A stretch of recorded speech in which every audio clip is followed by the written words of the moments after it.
Oke, pelajaran ketujuh tentang beriman kepada para malaikat Allah, kelas 4 ya.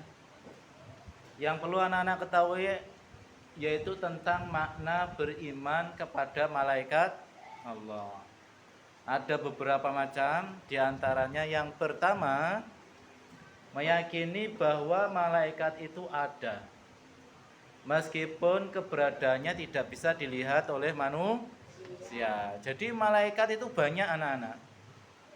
Di samping kanan, kiri, belakang kalian, depan kalian tuh ada malaikat. Banyak sekali malaikat. Bahkan jumlahnya itu miliaran. Kalau dihitung sama manusia itu lebih banyak malaikat. Dan malaikat itu tidak mati. Matinya besok pada saat hari kiamat tiba. Sedangkan manusia itu mati. Kalian sekarang umurnya 10 tahun atau 11 tahun. Mungkin nanti sampai 60 tahun ada yang sudah meninggal, ada yang masih hidup. Satu kelas ini besok ketika umurnya 60 tahun pasti ada yang sudah meninggal dunia. Anak-anak, ini adalah salah satu pelajaran penting yang harus kalian ketahui. Jadi malaikat itu tidak bisa dilihat oleh manusia, tapi malaikat bisa melihat manusia. Contohnya ada malaikat penjabut nyawa. Siapa namanya? Israfil.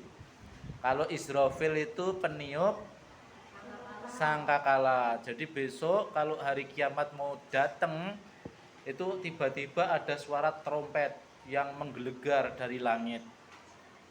Ya, tut gitu. Kemudian gunung meletus, matahari tabrakan sama bulan, bumi tabrakan sama planet lain, akhirnya semuanya hancur. Kalau semuanya hancur, berarti yang ada di atas bumi kira-kira hidup apa mati? Mati, wong buminya manusia mati, hewan mati, tumbuh-tumbuhan mati, semuanya mati. Disebabkan karena hancurnya bumi. Pada saat itulah disebut kiamat kubro, kiamat besar terjadi. Maka kalau kalian ini kok benar-benar beriman kepada malaikat Allah, ya harus yakin. Aku saiki tak sholat, mergo sesuk nak umurku dijabut karo Israel, malah Israel, aku besok kira-kira kalau tidak sholat disiksa sama mungkar nakir apa tidak. Kalau tidak sholat ya disiksa. Di alam kubur ketika mati didatangi dua malaikat disiksa. Ya, takut kan? Kan gak ada temannya di alam kubur itu, sendiri. Ibu kita gak mau nemeni kita. Ayah kita nggak mau nemeni kita, kakak kita nggak mau nemeni kita. Siapa yang mau menemani mayat? Maka anak-anak mulai sekarang berpikir, ya, imannya diperkuat. Kalau di rumah waktu sholat duhur jangan sampai mainan sendiri, pulang sholat duhur. Nanti habis sholat duhur entah mainan sama temen tidak apa-apa. Yang penting sholatnya jangan sampai tertinggal. Nah, main lagi waktu asar. Terdengarlah suara adzan. Allahu Akbar, Allahu Akbar. Wis waktune salat asar. Ambil sarung, ambil kopiah yang dekat ke masjid. Bersegeralah menuju masjid untuk berjamaah. Sekarang saya tanya nih, di rumah yang sholatnya full, duhur sholat, asar sholat, maghrib sholat, isya sholat, subuh sholat, siapa ngaco? Gak ada. Aduh, ini nanti bahaya ini. Nanti bisa masuk neraka semua ini. Nah, nanti kalau diseksa, digecek-gecek karo malaikat di alam kubur gimana? Hati-hati loh ya, kalian besok suatu saat pasti akan mati. Ya. Kalau kalian tidak mau sholat, nanti orang tuamu kalau meninggal dunia disiksa nih orang tuamu, karena tidak menyuruh kamu sholat. Sesibuk apapun orang tuamu, kalau kalian tidak disuruh sholat, orang tuanya berdosa. Ya, sholat di rumah. Saya ingatkan, Pak Mong, saya ingatkan, Bu Guru Cantik sudah mengingatkan setiap hari. Ya. Oke, berikutnya nomor 2. Kok Pak Musim bilang Bu Guru Cantik, kok nengoknya ke Bu Vivi semua sih?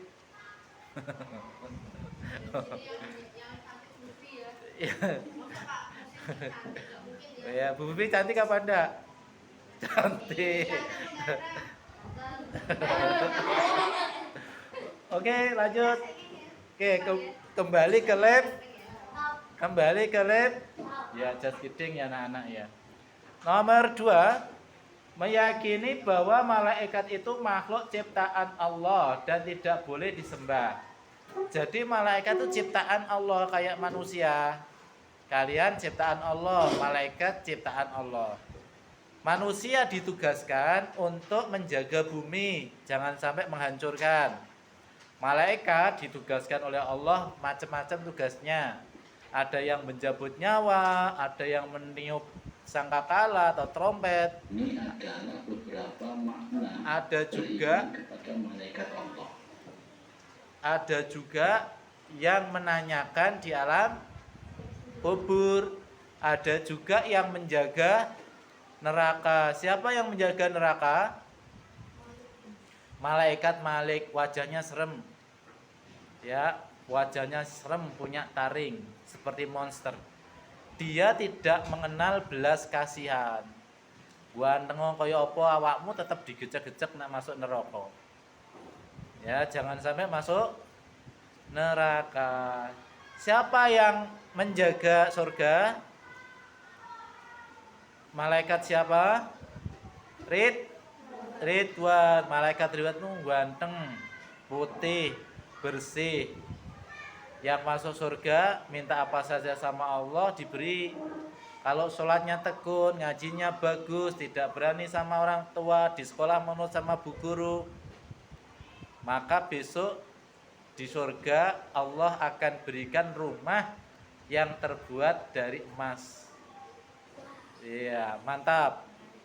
Ya, siapa yang tidak pengen rumahnya bagus seperti istana terbuat dari emas? Siapa yang tidak suka? Yang tidak suka ngaco? Yang suka ngaco? Ya, suka semua.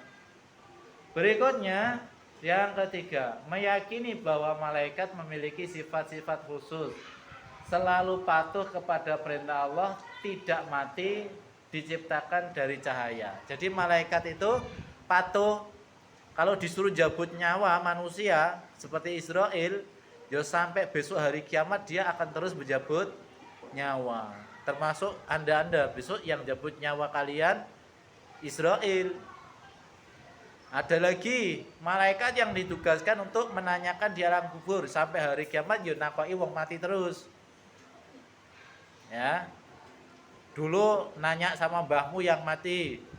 Besok nanya sama ayahmu ya atau ibumu yang meninggal. Besok lagi gantian kamu yang ditanyain. Makanya hati-hati. Dia tugasnya nanyain terus. Ya, jadi hati-hati, kita persiapkan. Yang kedua, malaikat itu tercipta dari apa? Cahaya atau nur. Pak, berarti cahaya matahari itu malaikat, bukan? Tapi malaikat itu diciptakan dari cahaya, dari nur. Kalau manusia diciptakan dari apa?